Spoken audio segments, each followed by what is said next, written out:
नमस्ते, मैं अभिनय आकाश और आप देख रहे हैं प्रभास साक्षी का special show yes my Lord. देश के पूर्व मुख्य न्यायाधीश जस्टिस डीवाई चंद्रचूड़ एक बार फिर से सुर्खियों में है। दरअसल अब वो एक हाई प्रोफाइल बिजनेस फैमिली के झगड़े को सुलझाने जा रहे हैं।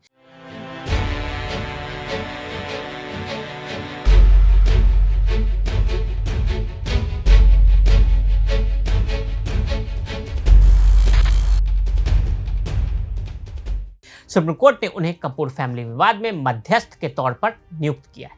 यह नियुक्ति कपूर फैमिली के पारिवारिक ट्रस्ट से जुड़े विवाद को सुलझाने के लिए की गई। यह मामला सुप्रीम कोर्ट में जस्टिस जेवी पाद्रीवाला और जस्टिस उज्जवल भैया की बेंच के सामने आया।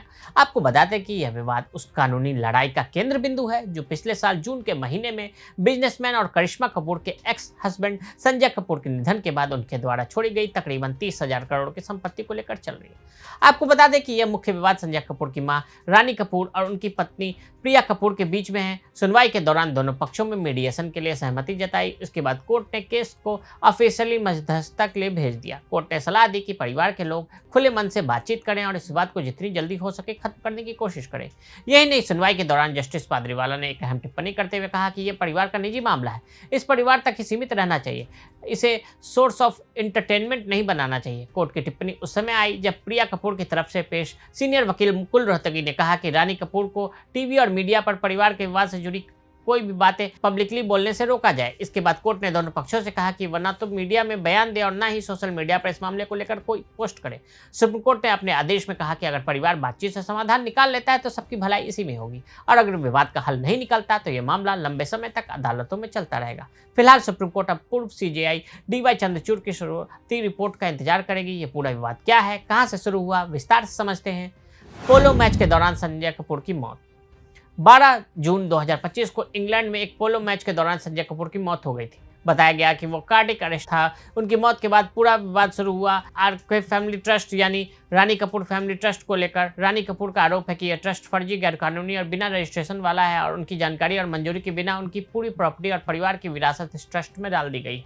रानी कपूर ने इस मामले में दिल्ली हाईकोर्ट में भी एक सिविल सूट फाइल किया।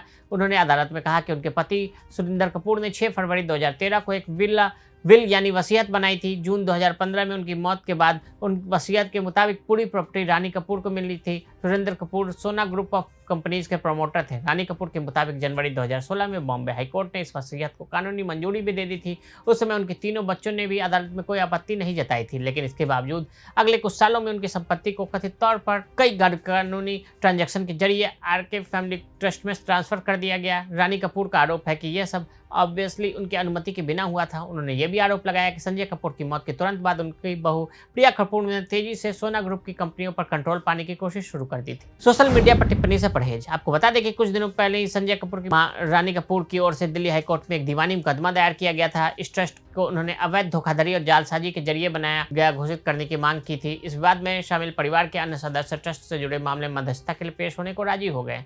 इसमें करिश्मा कपूर के बच्चे समायरा और कियान भी शामिल है। उन्होंने कहा है कि जालसाजी का उनका मामला ट्रस्ट से अलग चलेगा। वहीं संजय कपूर की वर्तमान पत्नी प्रिया कपूर ने अदालत में कहा कि उनके दिवंगत पति की मां यानी रानी कपूर को सार्वजनिक रूप से घर के झगड़े को जाहिर कर देना बंद कर देना चाहिए। उनका इशारा उस मामले में सार्वजनिक रूप से की गई टिप्पणी पर था। इसके बाद न्यायालय ने सभी पक्षों को खुले दिमाग से मध्यस्थता की कार्रवाई में भाग लेने का आग्रह करते हुए बयान न देने और इस विवाद के बारे में सोशल मीडिया पर कुछ भी न कहे। मामले में सुनवाई कर रहे जस्टिस जेवी पाद्रीवाला और जस्टिस उज्जवल भैया की पीठ ने कहा कि एक पारिवारिक विवाद है, इसे केवल परिवार के सदस्यों तक ही सीमित रहने दें, इसे मनोरंजन का स्रोत नहीं बनाना चाहिए।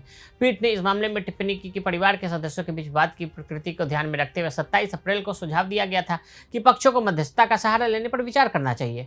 डीवाई चंद्रचूड़ की मध्यस्थता के रूप में नियुक्ति। पीठ ने कहा कि आज संबंधित पक्षों की ओर से पेश सभी वकीलों ने मध्यस्थता के लिए सहज सहमति व्यक्त की। इसे देखते हुए हम भारत के पूर्व प्रधान न्यायाधीश जस्टिस डीवाई चंद्रचूड़ को मध्यस्थ के रूप में नियुक्त करते हैं। हम मध्यस्थ प्रारंभिक रिपोर्ट मिलने प्रतीक्षा करेंगे और उसके बाद मामले में आगे की कार्रवाई करेंगे।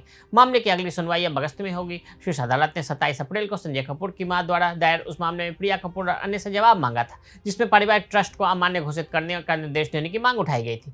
पीठ ने 80 साल की रानी कपूर द्वारा दायर याचिका पर प्रिया कपूर और अन्य को नोटिस जारी किया था। याचिका में आरोप लगाया गया कि अक्टूबर 2017 में उनके नाम पर गठित ट्रस्ट जाली, अनगढ़ंत और धोखाधड़ी वाले दस्तावेजों का परिणाम है। संपत्ति और पर संपत्तियों पर नियंत्रण को लेकर कानूनी कार्रवाई दिल्ली की उच्च न्यायालय से में लंबित है। वहीं शीर्ष अदालत में दायर याचिका में ट्रस्ट की सभी संपत्तियों के हस्तांतरण पर यथास्थिति बनाए रखने का अनुरोध किया गया था। अब खबर है कि शीर्ष अदालत की ओर से मामले के में दिए गए सुझाव को मान लिया गया है। वैसे इस हाई प्रोफाइल कानूनी लड़ाई की बात करें तो इसमें कई बड़े वकील अलग अलग पक्षों की ओर से पेश हुए। रानी कपूर की तरफ से वरिष्ठ वकील श्याम दीवान और वैभव नागर थे, वहीं प्रिया कपूर की तरफ से मुकुल रोहतगी भी पेश हुए। इसके अलावा कपिल सिब्बल, महेश जेठमलानी और दूसरे वरिष्ठ वकील भी अलग अलग पक्षों की तरफ से अदालतों में मौजूद रहे। अब देखना है कि डीवाई चंद्रचूड़ की मध्यस्थता के बाद इस मामले का क्या हल निकलता है। तो आज हमने आपको संजय कपूर के प्रॉपर्टी विवाद की कहानी बताई। ऐसी रिपोर्ट्स को देखने के लिए देखते रहे प्रभा साक्षी। अगर आप भी लेना चाहते हैं देश दुनिया की तमाम जानकारी तो आज ही सब्सक्राइब करें हमारे चैनल को। साथ ही नीचे दिए बेल आइकन को जरूर दबाएं ताकि हर अपडेट आप तक पहुंच सके।